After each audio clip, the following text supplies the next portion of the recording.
Hi everyone, I will show you how to disable DMs on Instagram. Open your Instagram app,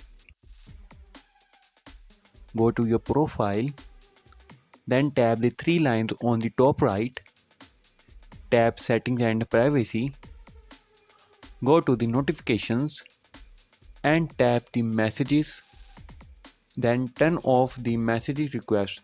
Now the DMs of Instagram are disabled. If there is a problem with this video, so ask in the comment.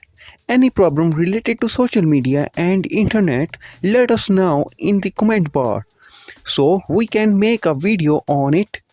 Please like this video and press the bell icon for any update.